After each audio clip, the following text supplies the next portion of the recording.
Hello दोस्तों, भारत के ऊपर टोटल 570 बिलियन डॉलर का कर्जा है, यानी कि एक्सटर्नल डेब्ट लोन, और पाकिस्तान के ऊपर सिर्फ 127 बिलियन डॉलर का कर्जा है। तो क्या इसका मतलब है भारत की इकोनॉमिकल कंडीशन पाकिस्तान से खराब हो चुकी है, पाकिस्तान से बहुत ज्यादा खराब है? क्या आने वाले वक्त में भारत को बाहर से और ज्यादा कर्जा लेना पड़ेगा? जानने के लिए देखिए ये पूरा वीडियो, जिसमें मैं आपको बताऊंगा कि क्या है भारत की इकोनॉमिकल कंडीशन अगर हम इसे पाकिस्तान के साथ कंपेयर करते हैं, और आईएमएफ और वर्ल्ड बैंक में मेन डिफरेंस क्या है। तो दोस्तों, सबसे पहले जानते हैं कि एक मैं आपको एग्जांपल देके बताना चाहता हूं कि किसी एक ऑर्गेनाइजेशन या कंट्री के ऊपर कर्जा ज्यादा है, इसका मतलब ये नहीं होता कि उस कंट्री की या उस ऑर्गेनाइजेशन की इकोनॉमिकल कंडीशन खराब है। जिसके लिए मैं आपको एक छोटा सा एग्जांपल देता हूं। अगर मान लीजिए कोई गरीब व्यक्ति या एक गरीब पर्सन अपनी फैमिली चलाने के लिए, उसके पास अगर अगले मंथ के लिए पैसे नहीं है और वो कोई अपने दोस्त से घर खर्चा चलाने के लिए, घर का खर्चा चलाने के लिए 15,000 रुपए उधार ले लेता है, तो उस पर्सन के ऊपर कितना लोन हो गया? 15,000 रुपए का लोन हो गया।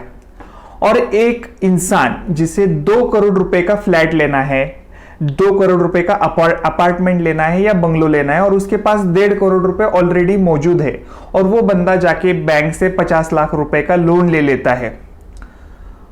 तब अब हम लोग इन दो पर्सन को अगर कंपेयर करते हैं तो एक बंदे के ऊपर 15,000 रुपए का लोन है और एक बंदे के ऊपर 50 लाख रुपए का लोन है।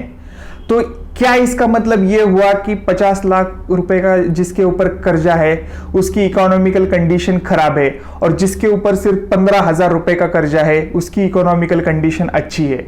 ये बिल्कुल ऐसे नहीं होता। बैंक ने अगर उसको 50 लाख रुपए का लोन दिया है तो उसने, इसका मतलब है कि उस व्यक्ति ने, उस पर्सन ने बैंक को भरोसा दिलाया है कि वो उसके 50 लाख रुपए विद इंटरेस्ट वो उस बैंक को वापस करेगा, यानी कि उसको जो भी 8% 9% का ब्याज होगा वो ब्याज के सहित वो इनिशियल रकम को वापस कर देगा।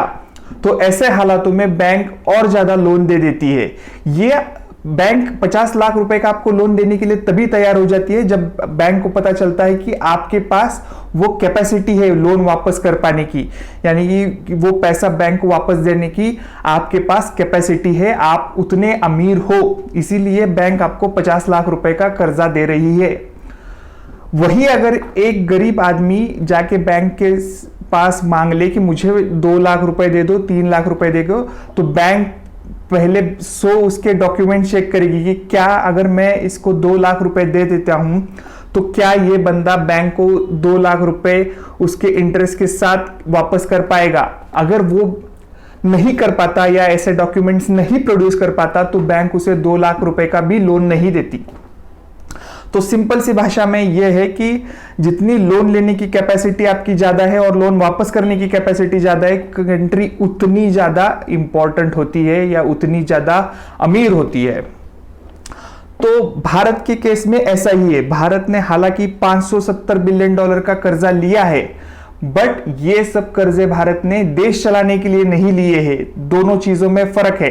पाकिस्तान जो कर्जा ले रहा है उससे उसकी कंट्री चलानी है, उनके बैलेंस पेमेंट्स देने हैं, जो क्रूड ऑयल्स के या जो भी कंट्री का जो डेली एडमिनिस्ट्रेशन रन करने के लिए, कंट्री रन करने के लिए वो पैसा यूज करने के लिए उन्होंने लोन लिया है। जबकि भारत ने लोन लिया है डेवलपमेंटल प्रोजेक्ट्स को कंप्लीट करने के लिए। दोनों चीजों में दोस्तों फर्क समझिए। एक जो होता है कि आपके डे टू डे गवर्नमेंट के फंक्शन जो है, आपके पास पैसे देने के लिए पैसे नहीं है किसी के पास, और एक जो है कि आप डेवलपमेंट करना चाह रहे हो कंट्री में, इसके लिए आप लोन ले रहे हो। तो रिसेंटली मैंने पढ़ा था कि भारत ने $500 बिलियन का लोन लिया था वर्ल्ड बैंक से। रस्तों के कुछ रोड्स के प्रोजेक्ट्स के लिए पैसा चाहिए था गवर्नमेंट को, और उन्होंने वर्ल्ड बैंक से पैसा ले लिया। जबकि पाकिस्तान के पास उनकी कंट्री चलाने के लिए ही पैसा नहीं है। तो ऐसे हालत में अगर वो वर्ल्ड बैंक के पास जाता है तो वर्ल्ड बैंक पाकिस्तान को लोन नहीं देगा। तो दोस्तों समझते हैं कि आईएमएफ और वर्ल्ड बैंक, इन दोनों में एग्जैक्टली फर्क है क्या।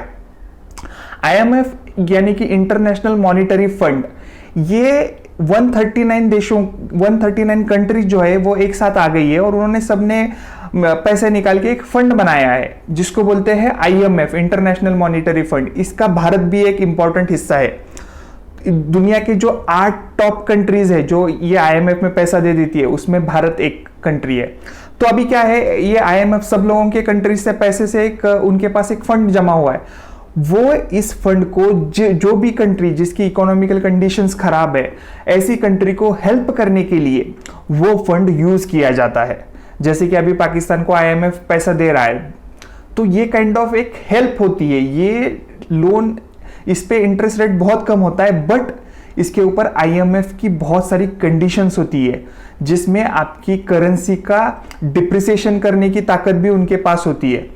तो बात याद रखिएगा, इसके ऊपर इंटरेस्ट रेट कम होता है, बट IMF की काफी सख्त कंडीशंस आपको माननी पड़ती है।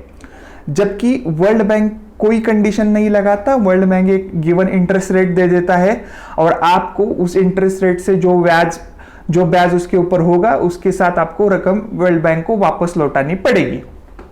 तो ये 2 चीजों में फर्क है वर्ल्ड बैंक और IMF में। भारत के ऊपर नौबत आई थी IMF से पैसा मांगने की 1992 में, जब भारत के पास सिर्फ 14 दिन का पैसा बचा था, देश चलाने के लिए सिर्फ 14 दिन का पैसा बचा था, तब हमने IMF से लोन लिया था। उसके बाद भारत को कभी IMF से लोन लेने की जरूरत नहीं पड़ी और भारत ने अपनी इकोनॉमिकल कंडीशन को धीरे धीरे जैसे भारत में इंडस्ट्रियलाइजेशन बढ़ा, IT सेक्टर आया, और जो भारत का जो नेचुरली हर सेक्टर में ग्रोथ हुआ है, एग्रीकल्चर, इंडस्ट्रियल और जो एडमिनिस्ट्रेटिव जो भी चीजें रहते हैं, उसमें धीरे धीरे ग्रोथ हुआ है। और आज भारत के पास जो भारत के फॉरेन रिजर्व्स है, भारत के पास $640 बिलियन रुपीस है, 640। तो और भारत के ऊपर कर्जा कितना है, $570 बिलियन का कर्जा है। तो अगर कल को अब ये कर्जा किससे लिया है भारत ने ये कर्जा लिया है वर्ल्ड बैंक से या किसी दूसरे देशों से, या कमर्शियल बैंक रहते हैं, बहुत सारे फॉरेन बैंक्स रहते हैं, उनसे भारत ने ये कर्जा लिया है। कल को अगर ये सब मिलके अगर बोल देते हैं भारत को कि भैया हमें हमारा पैसा वापस लौटा दो, तो भारत के पास अभी $640 बिलियन है, उसमें से भारत 570 उनको वापस दे सकता है। बट यही बात अगर पाकिस्तान के साथ होगी, तो पाकिस्तान के ऊपर टोटल कर्जा है $127 बिलियन और पाकिस्तान के पास फॉरेन रिजर्व है सिर्फ $24 बिलियन। यानी कि आप समझ रहे हो कि कल को अगर सभी जो भी लोग हैं जिन्होंने पाकिस्तान को कर्जा दिया है, जो भी कंट्रीज है, जो भी बैंक्स है, वो अगर कल को पाकिस्तान को बोल देते हैं कि हमें हमारा पैसा वापस दे दो, तो पाकिस्तान को कम से कम $100 बिलियन की कमी पड़ जाएगी, क्योंकि उसके पास है अवेलेबल सिर्फ $24 बिलियन और उनको देने हैं $127 बिलियन। तो दोस्तों, इस तरीके से पाकिस्तान की इकोनॉमिकल कंडीशन अभी खराब हुई है।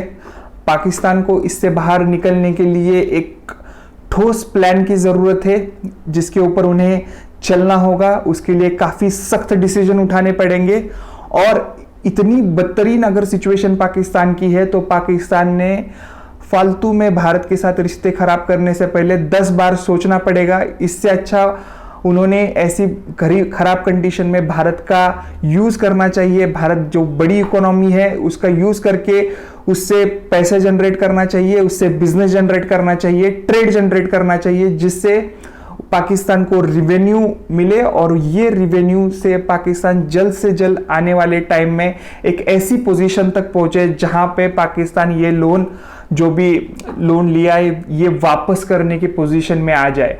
लेकिन दोस्तों, ये रास्ता बहुत कठिन है।